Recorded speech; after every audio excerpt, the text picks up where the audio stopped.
Welcome, my adventurous friend. Don't tell my sister, but there are ghosts in Blackmoor Manor. 13 of them to be exact.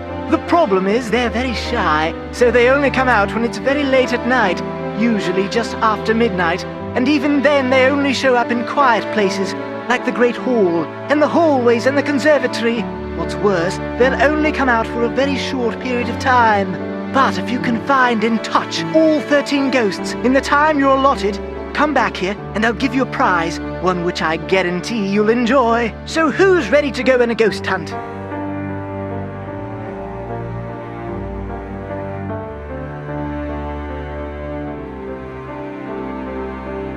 Oh dear, my watch tells me that the ghosts are not likely to show up right now. Come back between midnight and 4 a.m. Farewell till then. Hello, Nancy. I'll let you get back to your work. Goodbye.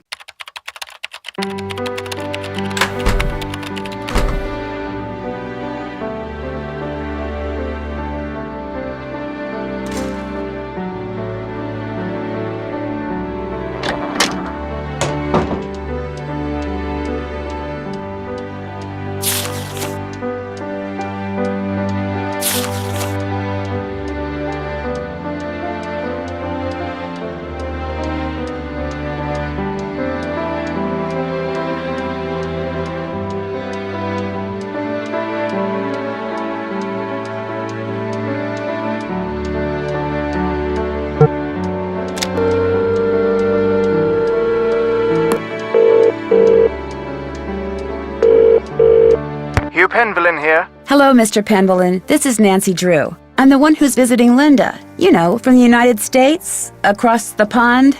Yes, of course. Are you at Blackmoor? Yes, I am, and I've talked to Linda. Good for you, because frankly, that's something I've been quite unable to do lately. These temper tantrums of hers make rational discourse well nigh impossible.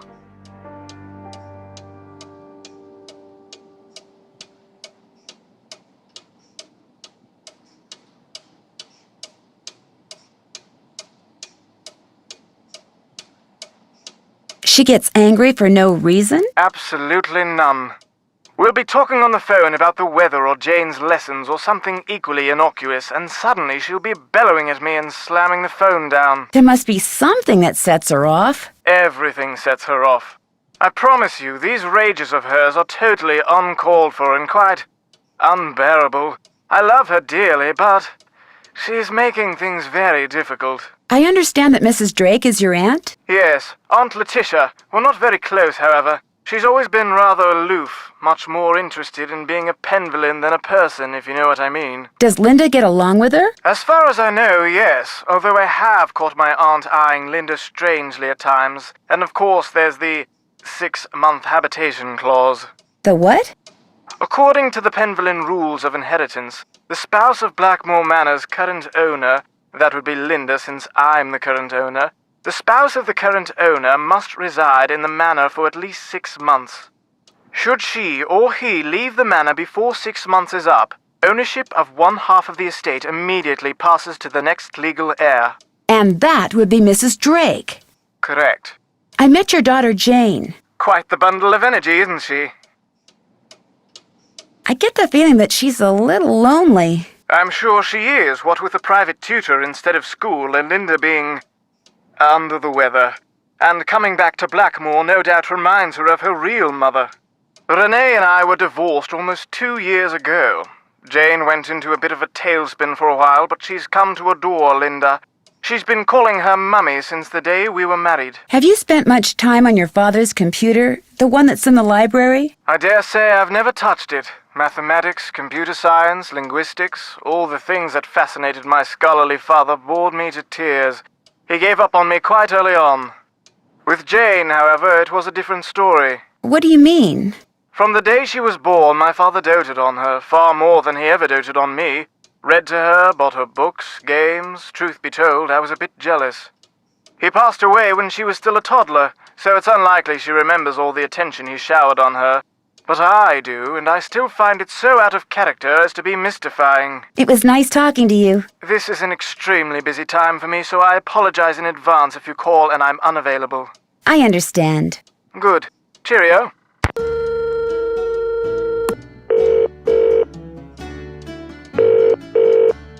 Boar's Head Pub, this is Tommy. Hi, this is Nancy Drew.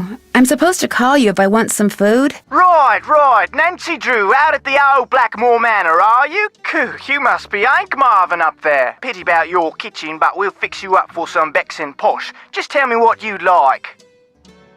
Okay. What do you have? We've got some loop-de-loop, bangers and mash, a real fine pinky and perky, and a delicious dog's eye, me fork and knife just rubber-ducked.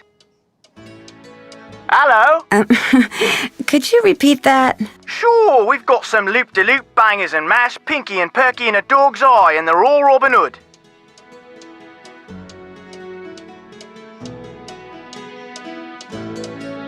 I'll have some loop-de-loop. Okay, one loop-de-loop. Uncle Fred and Johnny Rudder? Okay. All right then, we'll come round and leave it at your Rory. Oh, and we've got no hot potato about, so it may take a bit, but we'll have it up to you in no time. Fish and taters.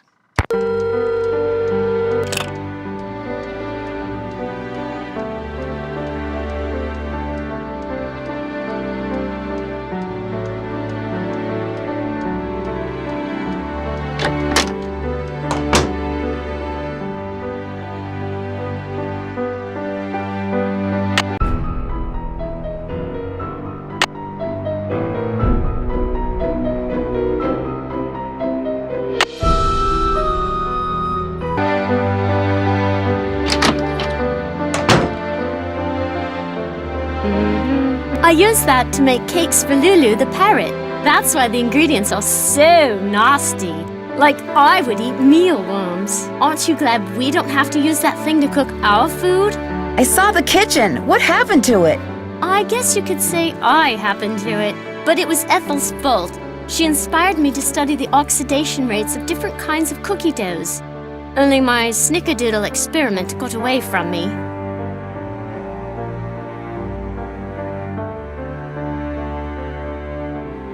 Do you mind if I make something?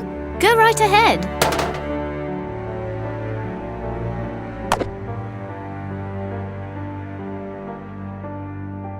Mealworms. Ugh. Do you mind if I make something? Go right ahead.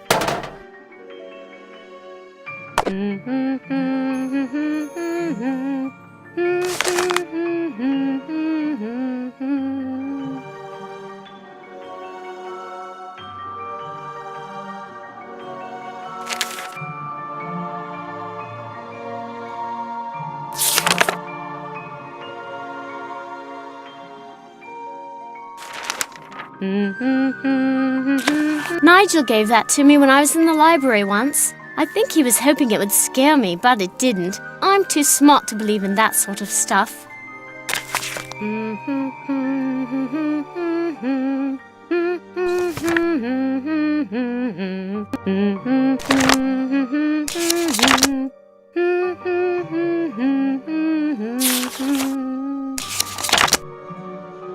This phone number just might come in handy.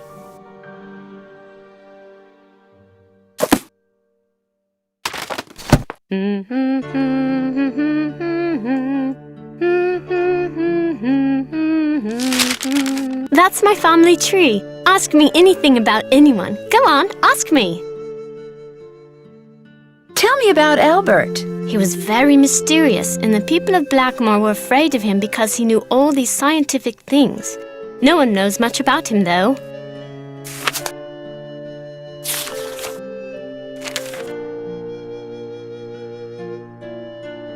Who is Malachi? He was a doctor of medicine and did a lot of research on icky skin diseases. Happily, I'm blessed with perfect skin.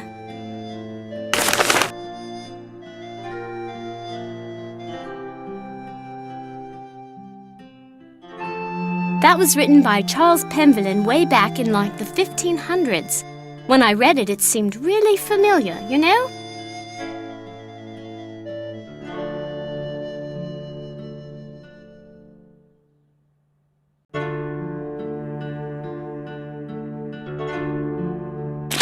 What is this book? Don't know, really.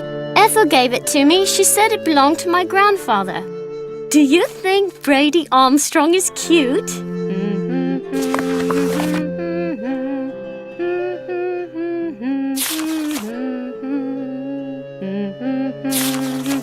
those cups seems to be associated with a Roman numeral.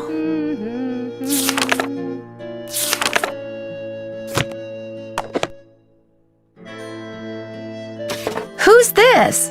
That's my mum, my real mum. She's an opera singer. It's not like she's famous or anything, but she does live in Paris.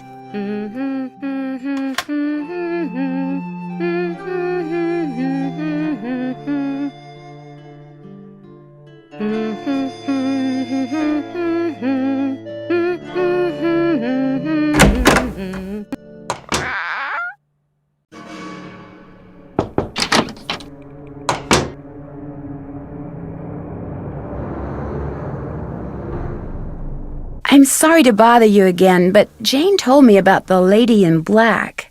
What lady in black? Jane never said anything to me about a lady in black. That kid is so weird. I just don't get her.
She seems very concerned about you. Yes, I know. I just don't know how to be a stepmother to her. She's just so strange. Look, just forget about me. You can't help me, and that's that. I'm sorry. Linda, you have to give me a chance. Everyone is so worried about you. If you just tell me what's happened, maybe I could help. Linda, I made a promise to your mother and I plan to keep it. I'm here for you when you need me.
This is Paliki. Hi, my name is Nancy Drew. Could I ask you some questions about lycanthropy? I'm sorry, I'm about to leave for a seminar and I'm very busy. Besides, I've written 2 books and 12 articles on the subject. If you have questions, perhaps you should try reading one of them.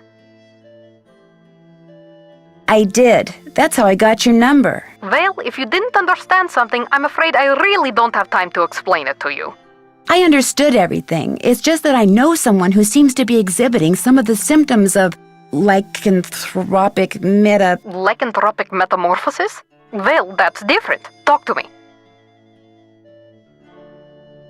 What do you consider to be the definitive signs that someone is turning into some kind of animal? Symptoms are relatively subtle. Dry mouth, fatigue, impaired vision, and reduced blood flow to the skin.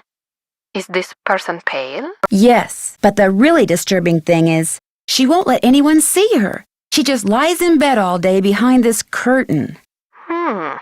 And at night, what does she do at night? I can't be sure, but I do know that I saw something outside the night I arrived, some kind of animal. And when I asked to see my friend, I was told she was unavailable. This sounds very promising. You don't really believe she's turning into some kind of creature, do you? Young lady, I believe the human mind is capable of far more than we can ever imagine. Pale skin, dry mouth, fatigue. The human mind is perfectly capable of causing the body to exhibit such symptoms, if it is so motivated. What would motivate someone to turn into an animal? Most lycanthropes are under a great deal of stress, due perhaps to the death of a loved one, marriage, divorce, a relocation, that sort of thing. They're emotionally vulnerable, which means they're particularly open to the power of suggestion. Someone suggests they become a lycanthrope? Not in so many words, of course.